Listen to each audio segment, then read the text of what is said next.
Trauma is an event where a person experiences a threat of injury or of death, of sexual violence.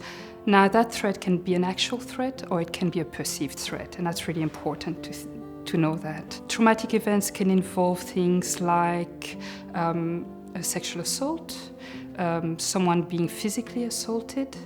It can also involve a serious car accident or a natural disaster. Trauma is a big word, and trauma covers a whole range of different experiences for people, but we know that there is something very particular about the experience of interpersonal violence and why it is different for people.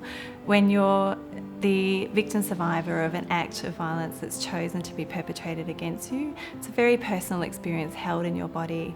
But what happens for victim survivors often is part of disclosure is that they are then blamed for what's happened or that it's minimised in some way. The other thing that we know about who perpetrators of violence are is that more often than not it's someone that's known and trusted. So there's the betrayal of the trust and the relationship and the rupturing that happens in that moment.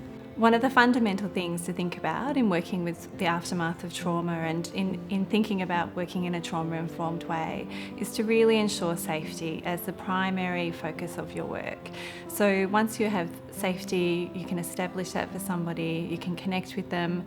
Validating and listening to someone's experience as they understand it is really important to support somebody to make choices and options about what they might like to do next and to facilitate those links if they choose to do so. Looking at a person's needs through a trauma lens means a number of different things.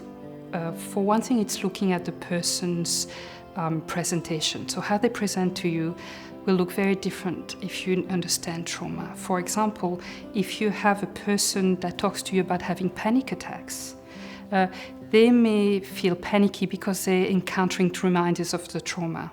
So a woman that may have been sexually assaulted by a particular type of man may find herself having panic attacks when she sees men that look like her attacker. Another thing that's very important is to understand how a person may engage with treatment or may engage with a service. And it's very easy for a practitioner to see them as resistant or not ready to engage in help or as chaotic because they're not showing up to appointments when in fact they have a very good reason for not doing so.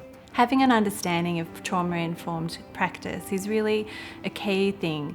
When you think about interpersonal violence and experiences of what that is for victim survivors, it's experiences of trauma and responses and reactions to that that affect all aspects of their life. The most important thing in understanding that is to know that quick fixes aren't what happens after trauma, that it can take a long time for people to recover and that support needs to occur over the long term.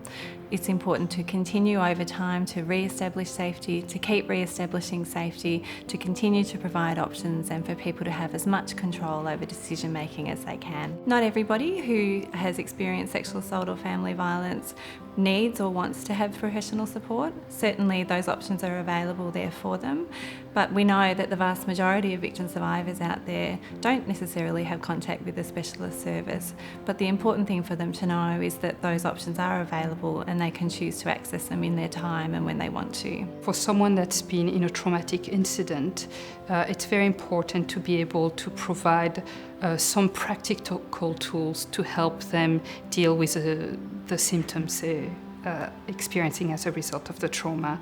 So it may be simple things to help them feel more in control of their emotions or to deal better with their relationships, and also to help them have a sense of hope and of the future. So it can be very simple strategies. There are lots of supports available for frontline workers. Working with trauma can be tough and you don't need to do this alone. There's supervision that workers can have within a workplace. There's spontaneous and formal debriefing processes that can happen.